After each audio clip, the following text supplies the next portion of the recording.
Hello and welcome to 10 for 10 on the WTEN Plus app. 10 sports topics with the News 10 sports team. I'm sports director Griffin Haas. He is sports anchor and reporter Brian Rudman. And Brian, we got a lot to get into, especially with our professional sports teams today. Been a big week. And normally, if you're starting with the NFL, I would start with the teams that are actually still playing in the playoffs. Yeah. But I think no doubt the story of the week is with the New York Giants.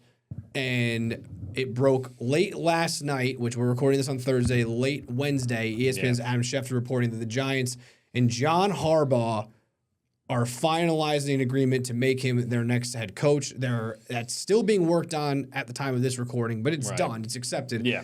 It's just contract at this point and things that he wants and stuff like that. I heard there's reports that it's going to be 5 years, $100 million or somewhere in the neighborhood of $100 million, making him one of the highest paid coaches in the NFL, but they had to do it. Yeah. And kudos to the Giants, who are a very proud franchise, one of the storied franchises in the NFL, who have looked a lot more like the other team that they share a building with the last couple of years. And they have been unfamiliar to the team that actually went and has won Super Bowls, you know, in the last 20 plus years. So kudos to them. They've had the ownership the whole time. The Maras and the Tisches, they're respected NFL families. Yeah. I think this move, pretty much single-handedly, you need to see the results, brings them back to that storied New York Giants franchise. It's going to be a culture reset for a team that desperately needed one. Yeah, absolutely. This is a home run hire for the Giants, right? And I'm jealous. It's really, you're jealous. Yeah. I appreciate the stray the Jets caught. It's true, though. It is true. The truth. Like, it's true. They have looked a lot more like the Jets than the New York Giants that we've seen had. Over the past however many years. And I think that is in large part because of coaching. You look at what the Giants have done coaching, whether it goes back to the Bill Parcells and the Bill Belichick years. Then it was Coughlin. They really haven't had, ever since the back end of Coughlin's tenure with the Giants, they've just kind of been bringing in guys who really have struggled, whether Joe Judge. Let's go through the list here just real quick because you're on it. Yeah. Ben McAdoo. Yeah, not good. Was not good. Nope. Might have been the best of this group. Keep that in mind. That's tough. Steve Spagnuolo was, I believe, an interim, so he was just there. Right. He coached for 4 games. Pat Shurmur. Yeah, that didn't horrific. go well. Joe Judge. Not good. Horrific. Dable, which showed promise early. He won Coach of the Year. Had one good year, got him to the playoffs. And then it was a failure from there. Yeah. And then obviously Mike Kafka, who was just an interim coach for the end of this last season. You can make the argument that Ben McAdoo might have been the best coach out of all of them. Maybe Dable. It's a toss-up. Yeah. The point being, since Coughlin, they have not got the coach right.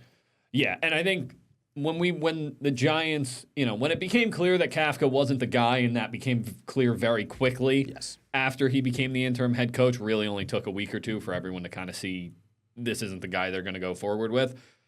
The theory kind of became, well, let's bring in an experienced coach, number one, but one on the offensive side to kind of help with Dart. And then when the Ravens let go of Harbaugh, all that went out the window, and it became Harbaugh or bust, really. And credit to the Giants. They got it done. They're getting it done. And, we talked about how appealing this Giants job is. And I think that shows with the fact that the home run choice in this coaching carousel picked the Giants pretty quickly. Yeah. And I will say, too, I gave credit to the ownership group. Joe Shane's caught a lot of flack. Yeah. Credit to him as well, because he apparently has just been all over Harbaugh, reaching out, messaging him, keeping in constant contact, going in hard on John Harbaugh. And there is a world in which John Harbaugh could have said, I don't want to work with Joe Shane. Right. And that could have cost Joe Shane his job if that were the case. Where absolutely. He could have gone after John Harbaugh. Harbaugh could have said to ownership, I want my own GM. And then all of a sudden, Joe Shane is toast. That didn't happen. Yeah. Harbaugh, obviously Shane sold himself as well as the organization. Yeah. So that's a huge help. And like you said, I think that, I'm a Dolphins fan, and I was hoping that the Dolphins would hire John Harbaugh. Right. Other than like the first day, it never really seemed to materialize. It seemed like he was going to be the Giants, the Titans, or the Falcons. But the Giants was the best job available. Yeah. And it's because of ownership. It's because of Jackson Dart mainly, as long as he can stay healthy, which Harbaugh will be tasked with making sure that happens. It is a talented roster with Malik Neighbors when he comes back, Scadaboo when he comes back. There are pieces on the defensive side of the ball that are there that they haven't gotten the most out of. This is an appealing job. They have some cap room. They have a top 5 pick. Right. This is a very appealing job. So it's not, but you still have to go out and make sure the deal gets done. And he was supposed to go and meet with the Titans and I believe the Falcons after that. And they made sure that those meetings never happened. Yeah. And that was the goal. And they accomplished it. And they gave him what he wanted financially, which was to be, one of the highest paid coaches. And it looks like they're going to also allow him to have full control over who he wants to be, who is in that building as far as his staff. It looks like there have been reports that Todd Monken, who was the Ravens offensive coordinator last year, will be coming to the Giants as the offensive coordinator as well. That's not done, obviously, but that's the rumor. There's also a rumor, and this goes back to some of our local guys. Anthony Weaver from Saratoga grad. He was the defensive coordinator of the Dolphins the past couple of years. Before he was the defensive coordinator of the Dolphins, he was on the Ravens staff as a defensive assistant. SNY is reporting that Harbaugh is targeting Anthony Weaver to be the defensive coordinator of the Giants. Anthony Weaver is getting his own head coaching interviews. He's interviewed with the Falcons, I think a couple other teams. So that's a possibility. But if he doesn't, getting the opportunity to coach for Harbaugh again in his home state, I know there will be a lot of local people that would be excited to root for him in the Giants. Yeah, absolutely. And I think that's a nice little tie-in, and it makes sense for Weaver if he doesn't get a head coaching job to go to the Giants, a coach he's worked for before, a team that's local to where he's from. That would be awesome for us here to have, a local tie to the Giants. But yeah, I think a lot of credit has to be given to Giants ownership and even Joe Shane, like you said, bringing in Harbaugh, making sure he doesn't, he went home to, kind of assess things, but making sure that they gave their absolute best pitch to Harbaugh. They weren't leaving anything on the table when it came to Harbaugh. Yeah, and I mean, we haven't even really, because I feel like if you're watching this, you're a sports fan, you know about John Harbaugh. He's one of those guys that is like, you don't even really need to go into the resume. We haven't yet, but we will. I mean, he is 63 years old, but he was 18 seasons as the Ravens head coach, only behind Tomlin, who also just left at 19 seasons. They'd been there in that same division forever. 180 and 113. He won a Super Bowl. He's a guy that you basically, I know it didn't happen this year because they missed a kick. You can just pencil in for the playoffs basically every single year. Yeah. They're consistently good. And that was with Flacco to start. Then they drafted Lamar Jackson. They built their team around him and kind of completely transformed.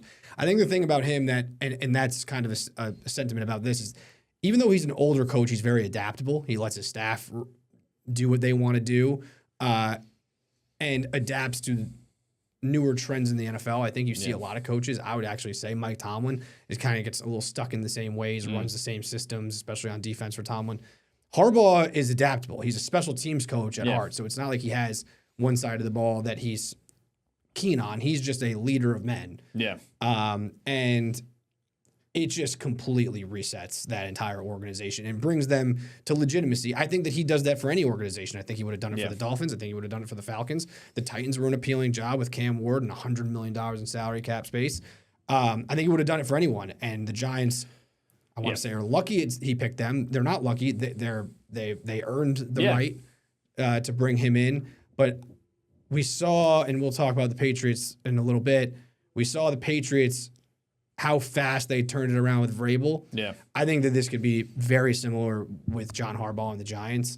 I think that this could be a team, and you still have to see what the roster is going to look like. Yeah. But it would not surprise me at all if they win 10 games next year and make the playoffs. I think, like you said, Harbaugh gives them legitimacy, and they put themselves in that discussion. You look at what John Harbaugh has done. In the last 10 years alone, his worst record was a game below 500. At 8-9. That is... that is incredible. So I think in the baseline for John Harbaugh coach teams is at 500. And if they can hit on some draft picks and bring in a couple of guys, especially on defense, and you keep Jackson Dart healthy, all of a sudden you're looking at a team who should be in contention for the playoffs next year. So you mentioned that, the worst season he had was 8-9. The last time the Giants had 8 wins or more was the 2022 year with Brian Dable. Before that, it was 2016. Yeah. Which was Ben McAdoo and Eli Manning was still on the team. So that shows, we're talking about after that 11-win year, 3 wins, 5 wins, 4 wins, 6 wins, 4 wins, 9 wins, 6, 3, 4. This has been a team that has done a lot of losing. They've done just about as much losing as anyone since 2016. And this guy just completely turns things around for them. And, just brings them that legitimacy. And what I was going to say before, too, is the NFC East, I think, is usually a tough division. And there are tough elements to it. But, I don't necessarily trust what's going on with the Commanders. They got rid of Kingsbury. There seems to be some dysfunction still in that building. Jane Daniels needs to stay healthy.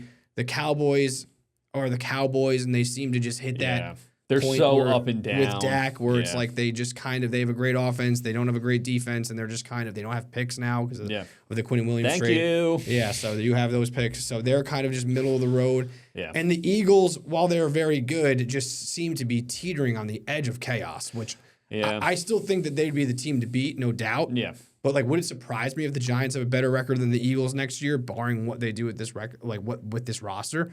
No, it wouldn't. It wouldn't shock me. So I think that this immediately puts them into, playoff contention and legitimacy. And again, still being finalized, but just an absolutely massive get for the Giants. Because if they didn't get him, it would have been bad news Bears.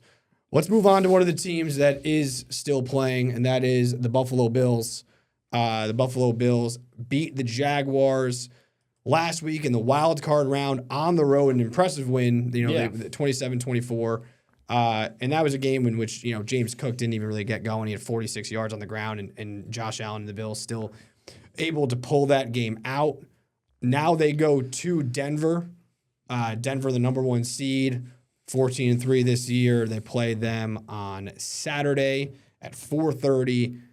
And the Buffalo Bills are basically a pick'em in this game. Yeah. I think they're a 1.5 underdog at Denver. I think they were favored at one point. I think it came out they were like a 1.5. I think it's kind of bounced back between a 1.5 and a 1.5. Right now, it's currently they're underdogs. A great win against the Jaguars. Mm-hmm. This game is another one. It is a complete toss-up in my mind where a lot of these games, we saw how wide open the playoffs were this past week. I don't know if we've ever had a week of playoff football. Oh, it was so that great. was as good as the one that we just had. Oh, it was awesome. The Panthers-Rams game, which looked like it was going to be a blowout on paper, comes down to the last drive. The Bears-Packers game where the Packers looked like they had it in the bag. Bears come storming back and win that one in the end. The Bills-Jaguars game, which was another one that came down to the wire. Yeah. The 49ers-Eagles game, another one that came down to the wire. And then the Patriots-Chargers, bit of a snooze fest. Texans-Steelers, gross. But we've seen how wide open these games are with the Packers were actually favored against the Bears. They lose. Yeah. The Rams barely survive, a 10.5-point underdog. Right. The Bills went on the road. The 49ers went on the road as underdogs. The Texans went on the road even though they were favored. It's wide open. Yeah. The Broncos have 2 main advantages in my mind. The week off with a great coach, which always helps, especially when you have a proven great coach, which Sean Payton is. That is no doubt a huge advantage. Yep. Also, home field advantage, and it's a good one being in Mile Denver. High is a Mile High, tough place to play. That being said, the Bills have Josh Allen. Yes, they do. The last time I checked, the Broncos don't. That is also true. And if I'm going to lean on one thing, that is what I'm going to lean on. And I'm a Bo Nix hater. I'll say it. I'll say it right now. I don't think Bo Nix is bad. He's better than I thought he was going to be in the NFL when he came into the NFL. I was not a believer in Bo Nix. I don't really know if I believe in the Broncos because of Bo Nix. One, their defense is incredible, But Yes. if it comes down to the last part of the game, do I trust Bo Nix to light up the Bills' defense? No. So if this is a one-possession game late, Right. I would rather have Josh Allen. I'll make that bold claim right now. Yeah. And when you look at the Broncos, the Chargers game you can throw out. The Chargers were playing backups. Mm-hmm. They beat the Chiefs, and I don't think Mahomes played in that game. The that Chiefs, was after he was hurt. So and they beat him by 7. And the Chiefs also haven't been good this year. They lost to the Jaguars at home by 14. Yep. They beat a Packers team that was kind of struggling. Raiders, Commanders, Chiefs, Raiders. Texans, they won by 3, and they would have lost that game if C.J. Stroud didn't get hurt in the middle of it. Yep. They were struggling to score points on the Texans, and then the Texans just refused to score any points at all.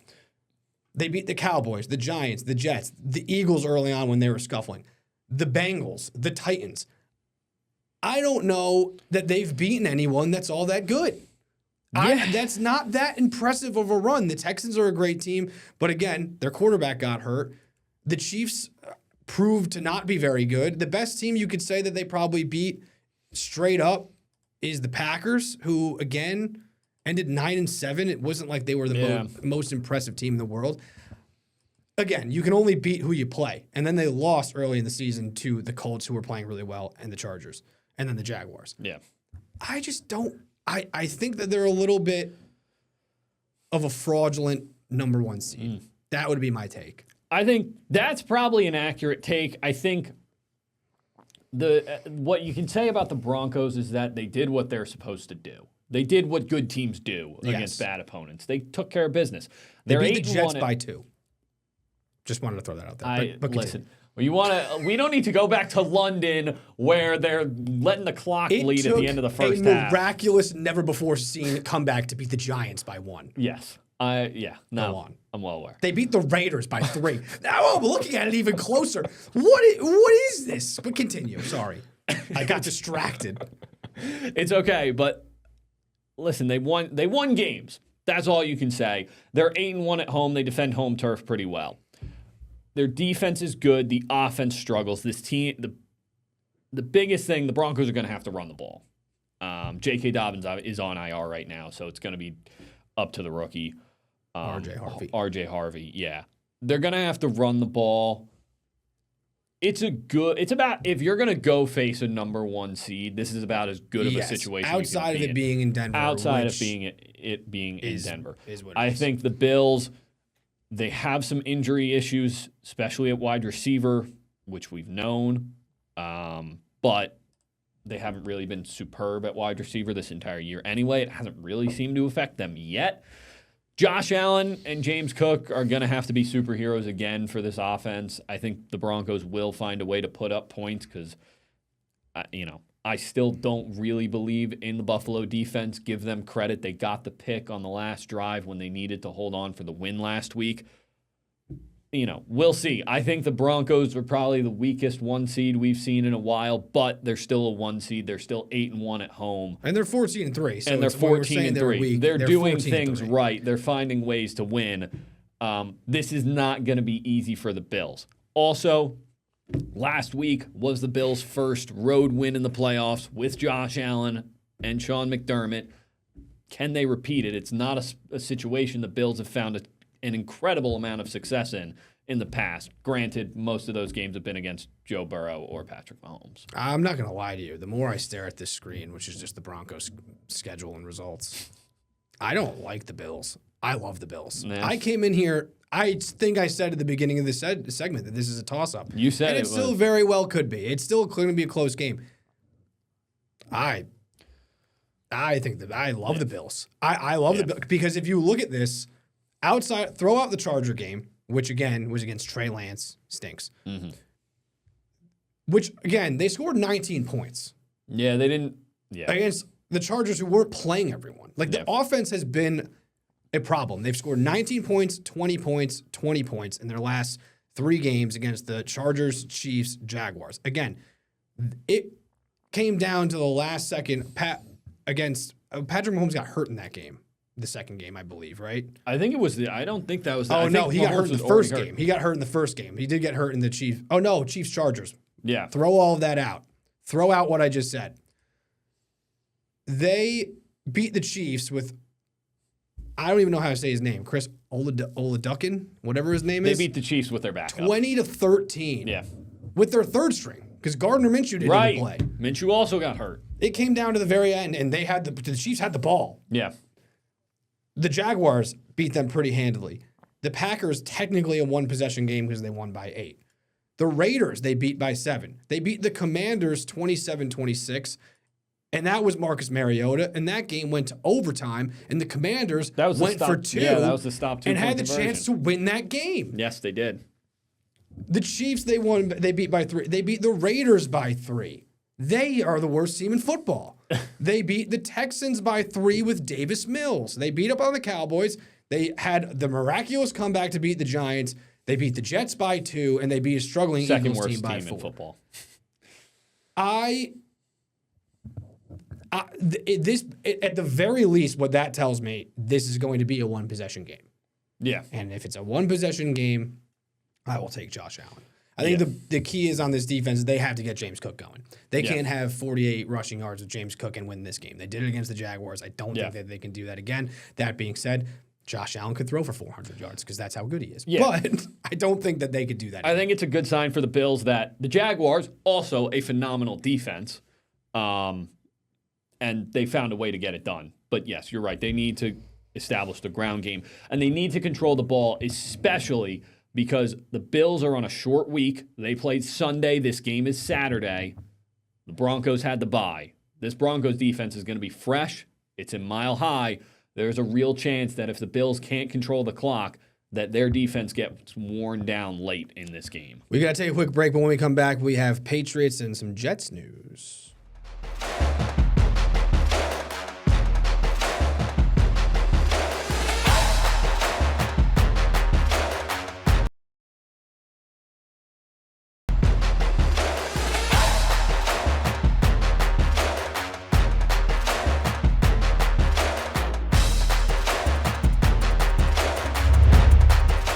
All right, welcome back to 10 for 10, and now we move on to the Patriots, who beat the Chargers in a relative snooze fest, 16-3.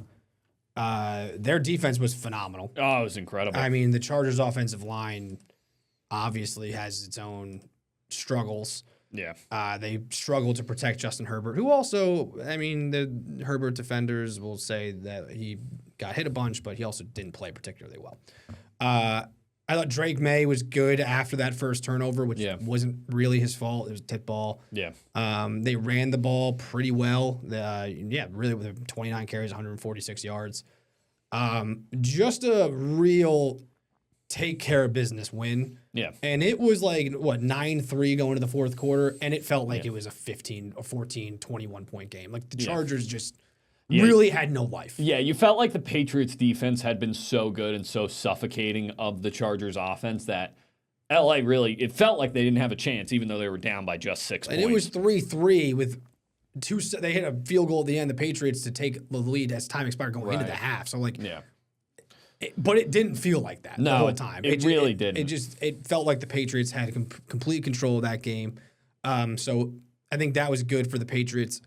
Obviously, you want the bye for rest, but I think it was also kind of good to get some experience for some of these guys playing a playoff game, playing it at home, and just kind of getting those jitters out a little bit rather than waiting around for a week.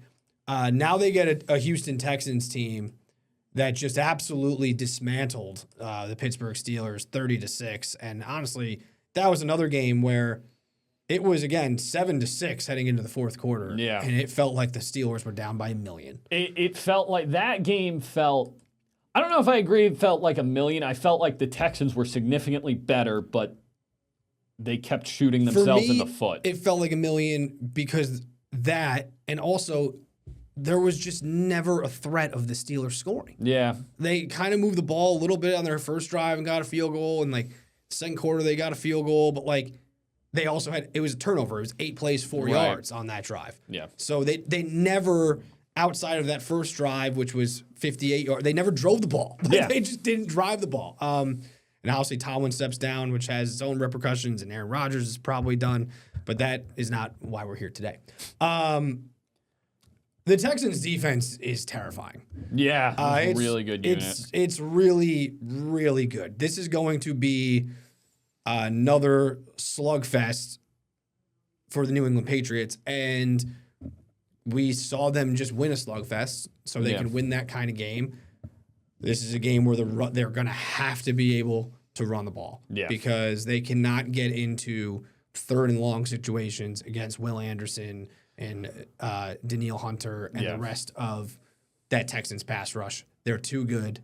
You don't want to put Drake May in the offensive line in that spot. Yeah. No, I think you got to be able to be ahead of the chains here this week. You can't, like you said, be facing 3rd and long because the Texans pass rushes, they get after you with 3 or 4 guys. They drop back into coverage. Their linebackers fly around. Same thing in the secondary. They're very good. I mean, the defense alone scored 2 touchdowns against Pittsburgh. They were forcing turnovers. Yeah, and that's why it kind of got to 30-6. They just kind of bullied them from the end. Yeah, and I think you made a really good point. Almost good that this Patriots team didn't have the bye because you allow Drake May to kind of get his feet wet in the playoffs because you really can't have – can't have the slow start that you did last week, this week, because this Texans defense will take advantage of it. And the Texans offense was kind of just shooting themselves in the foot early on. If they don't do that again and the Patriots offense gets off to a slow start, the Texans will take advantage of those turnovers. And to that point, this is a hypothetical that doesn't really, we don't need to get into too deep, but if they were the number 1 seed, where would you rather be? Then obviously it's easier now that we know the Patriots won the first game. I would say that. But where would you rather be? You have a home game and a bye, and now you're playing the Bills, and you're playing Josh Allen for a 3rd time, or would you rather have played that first game? Maybe you do have a little bit more wear and tear, but then you get to play the Texans again. Very tough defense. I think that what is going to help the Patriots is Nico Collins is looking like he's not going to play because he went into concussion protocol. The Texans are at a disadvantage. And here's another quick rant. Let's do away with the Monday Night Football game in the playoffs. Yeah. ESPN should have the game, but they should play it on either Saturday or Sunday. Yeah. We don't need to play on Monday Night Football. Yeah. I just think that having one less day for a team in the playoffs is a huge disadvantage. Absolutely. So now he has one less day to clear that protocol. So it does not look likely that in 6 days he's going to clear concussion protocol. He is their main weapon. Now, if the Patriots can stop the run, Christian Gonzalez, I just saw a tweet actually that he's not in the red non-contact jersey anymore. He's practicing. He's got a helmet. So he plays and he's on their now number 1 receiver who might be Christian Kirk. Yeah. Or, Jaden Higgins or one of those guys. That Nico Collins is Stroud's go-to guy. So that would be huge for them. Yeah. So if they can run the ball, that's going to be the biggest thing for me in this game is if they can run the ball, stay kind of in manageable situations, they're not going to have to score a million points. I think that their defense will be able to stop Houston. I don't think C.J. Stroud's very good. He turned the ball over a bunch. Yeah. He's pretty mid, as the kids would say. Yeah. I just feel like he's okay, but there are times where he just does things that don't make any sense, and then he throws a great ball. Ohio State guy. That's Brian's an Ohio State fan. Go Buckeyes. Great college quarterback. Yeah. I don't think that there's a lot of fear there. The fear is their defense. So they need to not turn the ball over, run the ball. Sometimes punts in this game are not going to be bad. Like this is a game where it's like punts are not a bad thing. Just don't turn the ball over, play field position, play defense, and just grind it out. Grind it out. Yeah. I think the winner of the turnover battle will probably win this football game. I think both defenses are very good. The Patriots, I think if they can get pressure on Stroud, that seems to be where he's really struggling. That's where his turnovers came last week when he was under pressure. I think as long as if you can stay ahead of the chains on offense and not turn the ball over, you'll be in good shape because especially if Nico Collins isn't playing, there's not as much of a threat from this Texans offense. No. All right, let's move on to the Jets. And I know you were thinking, what Jets news? They're not doing anything. Big for them, Dante Moore, the Oregon quarterback, announced that he is going to stay in school. He's going to stay at Oregon. This would never happen 5 years ago, where a guy who's going to be a clear-cut, most likely top number two pick at least, is going back to school, but it looks like he got like $5.5 million to go back to Oregon. And this impacts the Jets because there could have been two scenarios. Maybe, the Raiders fall in love with Dante Moore, and then Fernando Mendoza falls to the Jets. Not as likely, more than likely, Dante Moore would have been there for the Jets to pick to be their future quarterback. We'll hear what you have to say because you are the Jets fan. For me, a guy who started guys who start less than 20 games don't usually go to the NFL and have success. Playing games in college is very important to get that experience, and then you're trusting the team to develop them. And the Jets have not proven that they can develop a young quarterback ever in their lives. Since like 1969. So I think while this limits the options in terms of the number 2 pick and where they're going to trade, and they shouldn't press and just take another guy, that would be worst case scenario. I don't think that Dante Moore would have worked out if he was drafted by the Jets. No, I agree with that. I think when the Jets got the number 2 pick, I think I was happy because there's so many holes on the roster. I didn't want them to have to give up extra assets to go up and take a quarterback. Not taking Dante Moore, not the end of the world for the Jets. Probably ultimately a good thing. I think for Jets fans, it's a tough thing to see because whatever quarterback they're going to play next year, probably not the future quarterback. So now it's just another year of 4 or 5 win football before we even reset the clock on quarterback again. That stinks, but with that being said, Dante Moore probably not the guy who's going to turn this around. I think the Jets are now in a position where you can either, if you fall in love with whether it's Arvell Reese or one of the edge rushers or Caleb Downs, you can take them at 2, or you could trade out of 2 and try to pick up extra assets. I think this gives them the chance to address a lot of the issues on the defense this year, which I think is a good thing. They need to build out their roster and then and get a bridge guy, whether it's Malik Willis or whoever it is, to come in, and they can draft a quarterback in the 4th round, take a flyer on a guy. I'm not opposed. I thought about this a little bit the other day. I think I'm not opposed to them late 2nd, early 3rd round getting a guy like Tyler Shuck or Russell Wilson when he was coming out and taking a flyer on him. Yeah, if you could draft Russell Wilson coming out of college, that would be good. Yeah. He ended up being pretty good. He stinks now, but yes. If you can draft a Russell Wilson Super Bowl winning quarterback in the 2nd round, I advise to do it. Yeah. But I get what you're saying. Yeah, take a guy's fly. You never know. I mean, they could be Russell Wilson. They could be Chad Henne. Right. Chad Henne, shout out. He stunk. Great career, though. But he still sucked. As a backup. But he sucked as a starter. He sucked with the Dolphins. Shout out Chad Henne. So that can go multiple ways. But yeah, you take a flyer. You just don't want to then be like, well, next year we have a 1st round pick. Oh, we're stuck with it. We want to give this guy a chance. You got to be able to correct that quickly if you have a top pick next year. What's also going to be interesting, and we won't get too far into this because we're already running heavy on the top, but I do want to pose this real quick. They're going to reload. They're probably not going to be very good next year. Yeah. Are they just going to end up firing Aaron Glenn after next year? Because the sea is already warming up and they refuse to fire him. Yeah. And now it's going to be like, oh, well, let's see what he does next year. And if he wins 3 or 4 games, which the roster's probably going to be primed to do, what are they going to keep him again? I honestly hope not. We had this discussion last week. But then you could make the argument again that it's like, oh, he didn't have the roster to win. So it's like, you've put him in a very, it's just a weird situation. It's a weird situation, but a lot of times these are weird situations. He's not a good coach who is being put in a position to fail. My other thing with that is, even if they drafted Dante Moore, if he sits the first couple weeks and comes, they're probably not very good next year regardless, even if they draft the quarterback. Even if they had the number 1 pick and got Fernando Mendoza, they're probably not very good, so you're looking at firing Aaron Glenn anyway. So I think that's part of it. I think, yes, ultimately, barring a miracle and this team somehow shows a lot of improvement, which, listen, I hope they do. I'd like to not watch 4-win football next year, but I think that's what I'm going to watch. I think next year's probably Aaron Glenn's last with the Jets, but way to not rip the Band-Aid off. Another great decision and a confusing one. Shout out Woody Johnson. We're going to take a quick break. We'll be right back.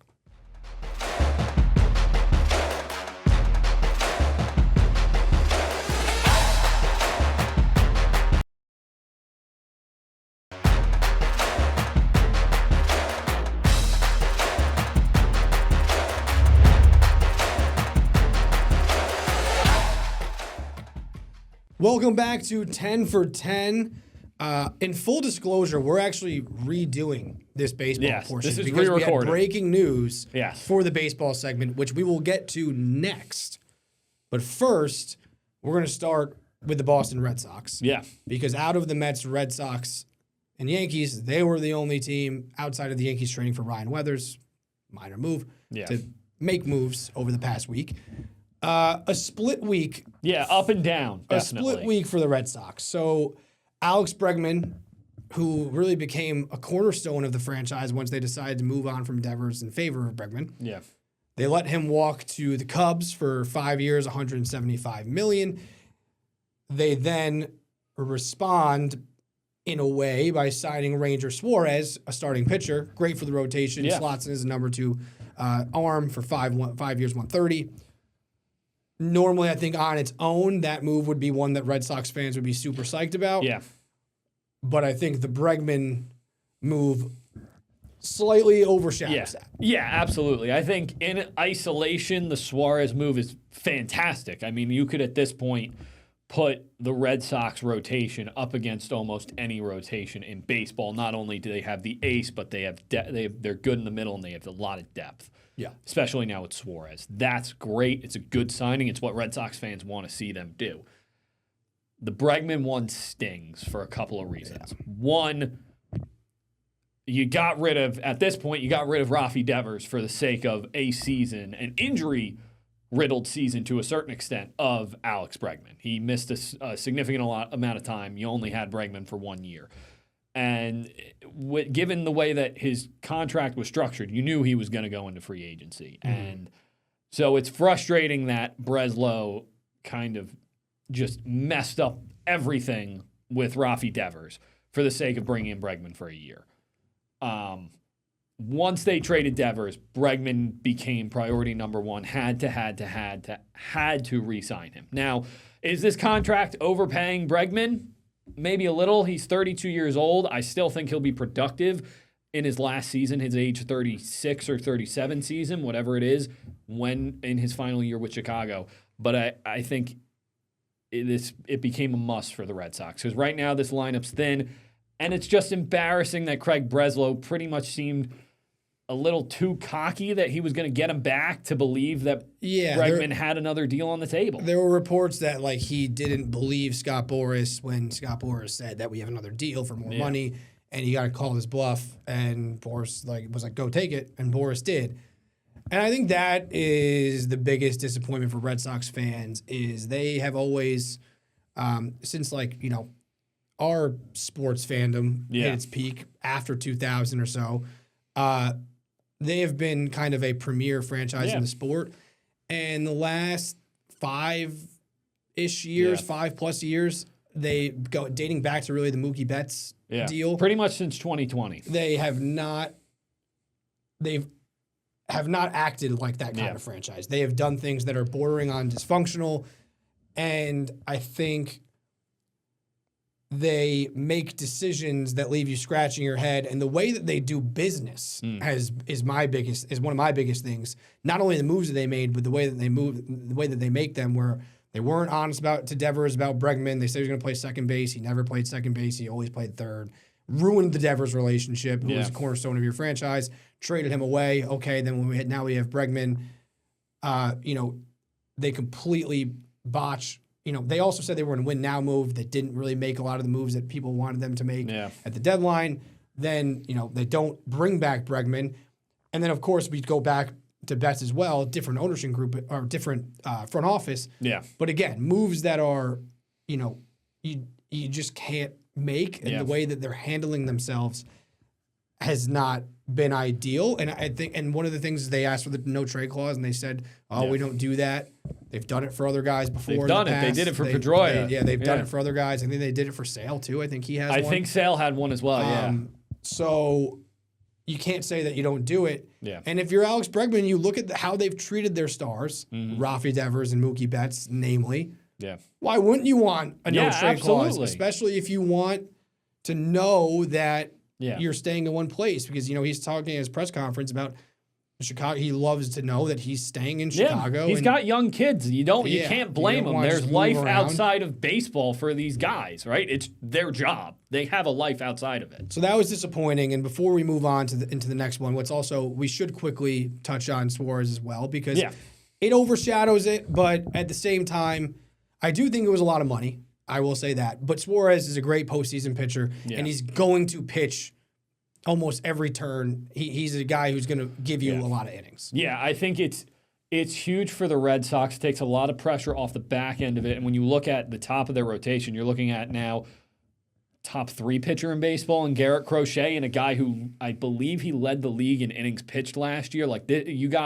And now with Suarez, you got 2 guys at the top of your rotation who are just dogs, who are going to go out there every 5 days and give you a good 6 innings at least and keep you in the game.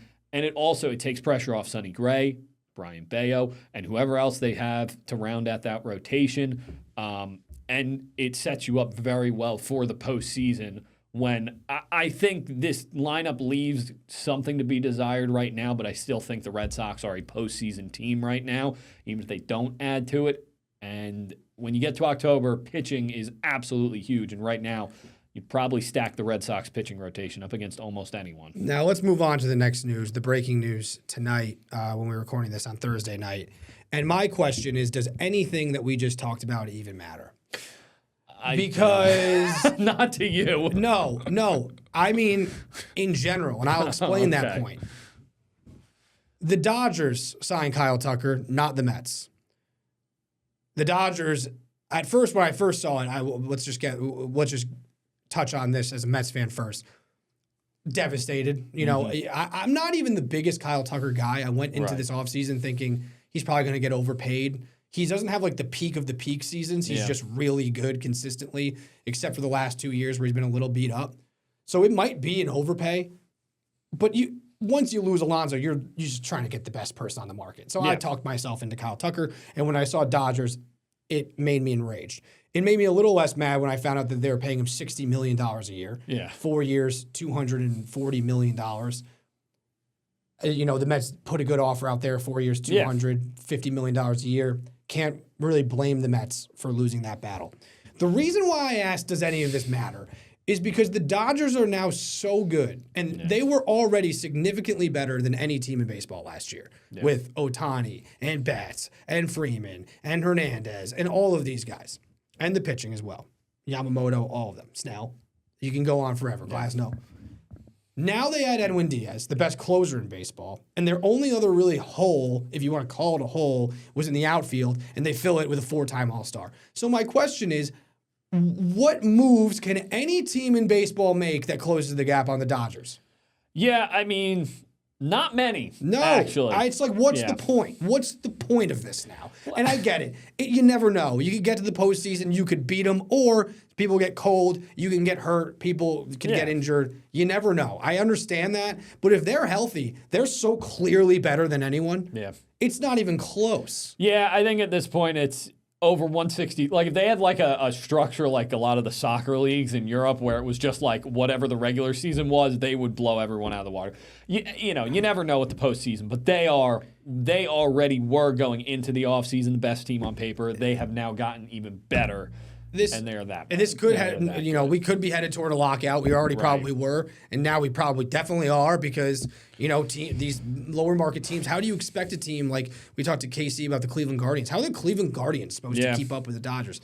Now again, I will say this: other teams could spend more money. Yeah. The Mets spend a lot of money; they could spend more.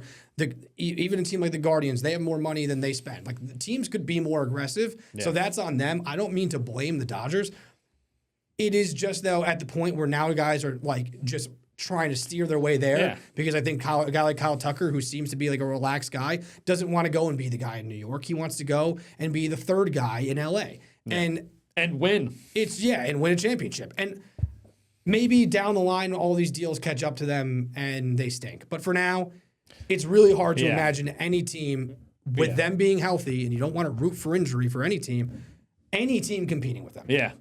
Now, right now, their lineup looks like a lineup you put together in MLB The Show. It's a video game roster So right I now, leave you with crazy. the question, because we do have to wrap up baseball. Does any of it really matter? if you're not a Dodgers fan. We're talking Knicks next.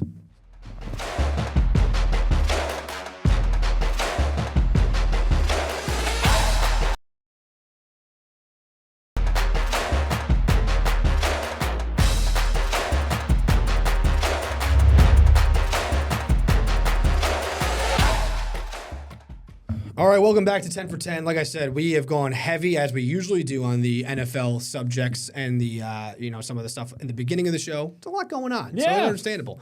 We're going to go pretty quickly through these next couple. The New York Knicks. This is one day. They're playing the Warriors tonight on Thursday. The result of that will already be out when this game comes out, but we don't know what it is. This is coming off of the heels of a 112-101 loss to the Sacramento Kings, who have improved to 11-30. Real the powerhouse. Knicks lost 4 in a row before beating the Clippers, losing to the Suns, beating the Blazers, beating the Kings. They've kind of scuffled. They're 25-15, but they have not been as impressive as they have been over the last stretch. Mm-hmm. Jalen Brunson went down in the Kings game. It seems like it's just day-to-day with an ankle sprain. Dodged a bullet there. This team has a Karl Anthony Towns problem. I'm just going to say it. I am fed up with Karl Anthony Towns. It seems like him and Mike Brown are not getting along just through some of the things that have been said in the media back and forth. Not like blunt statements, but like Brown saying he's not hustling and Karl Anthony Towns saying he's had to sacrifice the most out of anyone on the team. I don't know what he's sacrificing. He's doing the same things he's always done. He hasn't sacrificed at anything. He's saying he's adjusted more than anyone. He hasn't adjusted at all. He had 13 points last night and 4 rebounds. The man is basically 7 foot tall and it should be one of the premier scorers in the league. He scored 13 points in the first half. Without Jalen Brunson on the team, you should be the scorer when he's hurt. And he didn't score in the second half. There was a play where he drove to the basket, lost the ball, and fell down. He sat on the other end of the court while his team played 4-on-5. He then got up, didn't make it past half court. There was a long rebound that he could have gotten if he had gotten back in on defense. He didn't even cross half court, then walked in while they hit a corner 3, which was a huge turning point in the first half. The effort is embarrassing. He doesn't play defense. That trade is turning out to possibly be a brutal one, and either he needs to figure it out or the Knicks need to figure out a way around having Karl Anthony Towns on this roster, whether it's this year or next. When he's playing his best, I should say, he's awesome. He's capable of scoring 40 points in a game. The inconsistency is maddening. He's scored 13, 20, 26. He scores 40. The next night he scores 11. The night before he scored 40. He scored 2. It's just a maddening experience. Yeah. I think the hustle issue and the effort, that's a big problem, especially when Jalen Brunson goes down, because then Cat's the guy that you're looking for to lead this team on offense and kind of be the superstar of this team. It's just not there at this point. That needs to change, and especially in a year where we've said it multiple times on this show, this is a year the Knicks should be competing for a title. Efforts like that, not going to work out for this team. The Knicks, if the Knicks were playing anybody else, they would have lost by 40. Yeah. The Kings stink. Mm-hmm. They are not good. I mean, the Knicks were hanging around in this game. The Knicks shot 8 of 41 from three-point range. Yeah, not good. Horrible. 20%.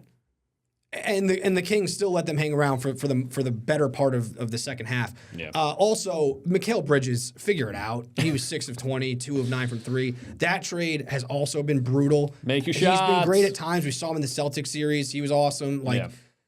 There have been moments with him, and I do believe he's at least hustling, which is why I'm more fed up with Towns. Right. And if you're going to stink, don't be lazy.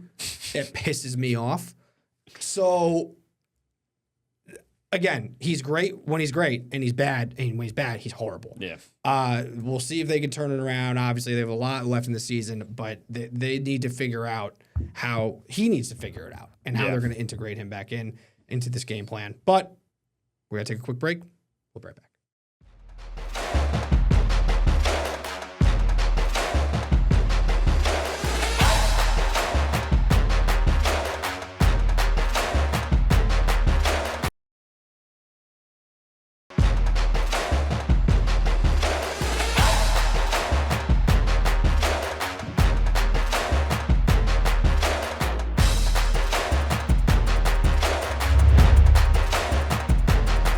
All right, welcome back to 10 for 10. We've gone heavy on the front end, so we're going to speed through these last couple of subjects here, starting with college basketball. We'll start on the men's side. Siena men's basketball team, they fall to 4-3 in conference play with a loss to Sacred Heart, 86-80 on Wednesday. This is a team that's now gone 2-3 in their last 5 conference games, close losses. They're just not hitting shots from beyond the arc is kind of what it comes down to. We know how good this team can be, but I think that's what's kind of separating them from taking that next step. Yeah, I think the two big takeaways from Jerry McNamara's post-game press conference, this team shot 2 for 17 from beyond the arc in the second half. Yeah. If they make their shots like they did during their 7-game win streak and their first 2 conference wins, they'll do very well. They also just have to defend home court better. They've lost their last 2 home games, and this team knows it. There's a lot of potential on this roster. They got to protect MVP Arena a little better. Over to the Albany men's basketball team. They moved to 1-1 in conference play.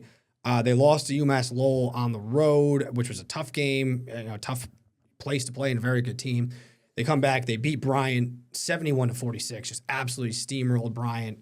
And, this is a team that's 5-12 overall, but we know that they played a lot of really good, high major Power 5 programs. It's all about what you do in conference play, and I think that was kind of a message that they sent that they plan on being, one of the contenders. Now they just got to string it together. Yeah, I think the most impressive thing about this game is how they responded to adversity. It's something that they've struggled with. When other teams go on runs, they kind of struggle to respond to that throughout the season. Saturday, Bryant went on a nice run before the half, and UAlbany came out, dominated the second half, and ran away with this game. It's a really good sign for this team. And we should say when this comes out on Friday, they would have already played Binghamton, who they're playing tonight. We're recording this on Thursday, so we don't know the result of that game. Right. Therefore, we can't talk about it. So we're going to UAlbany women. They fall this morning. They played this morning 63-61, a heartbreaker to Binghamton. They had a late lead, lost on some free throws at the end, had a chance to win it or tie it at the end. It fell just short to a Binghamton team that's now 5-0 in conference play. UAlbany in a spot they're not usually 1-3 in conference play. They only lost 2 conference games last year, 3 the year before. But they're tough losses to Vermont, who's good, Bryant, who's very good, and Binghamton. I think we've seen they still have time to grow. It's a brand new team, down the stretch here, and I think that they will do that. But the rest of the league has caught up a little bit around them. Yeah, I think, this week during her media availability, head coach Colleen Mullen talked about how this is the deepest this league has been in years. So I think this league has certainly caught up to them. And I also think they're a victim of a lot of the good teams having faced them at the start. They're going to face Vermont for the second time already. Binghamton's unbeaten in conference play. This team, if they can kind of turn things around, they still have a lot of time to improve and get themselves back to where they want to be. And then quickly, the Siena women's basketball team, a team of streaks. They started the year 0-7. They won 6 in a row, including their first 4 conference games. They've now lost 3 conference games in a row after losing to Sacred Heart 70-58. Shout out Amelia Wood from Averil Park. The state champion, she had a double-double in this game, 21 points to beat Siena. Just a team that's a young team that I think is going through bumps in the road, and hopefully they'll get on another hot streak coming up here. Yeah, I think the two things for this team is when they're doing well, when they're playing well, they force a lot of turnovers and they shoot the 3 ball really well. I think if they can kind of get back to that, which is what we saw during their 6-game win streak, they'll kind of turn things around. And rapid fire, we're moving on to hockey. Union men, they are a team that is very confusing in the fact that they're 13-6-2 overall. They're 4-5-0 and 4-5-1 in conference. They have not won a game on a Friday night. They're undefeated on Saturday night. Yeah. Do with that what you will. They start well. They don't start well. They bounce back on Saturday after beating Princeton, and they have Brown on Friday, Yale on Saturday, looking to win 2 games. Yeah. Looking to win a Friday night. Win on Friday night, boys. That's all I got to say. Let's get a win on Friday night. And then the RPI men's hockey team, they play Yale. And then Brown, they've lost 5 in a row now. They're 2-8 in conference play, 5-16 overall. And they just got to try to get something going. They got to find a way to get some momentum going into Mayor's Cup next week. We went 10 for 10. We did it quickly there we at go. the end, but we went 10 all for 10. right. Thank you for joining us. We'll see you next week.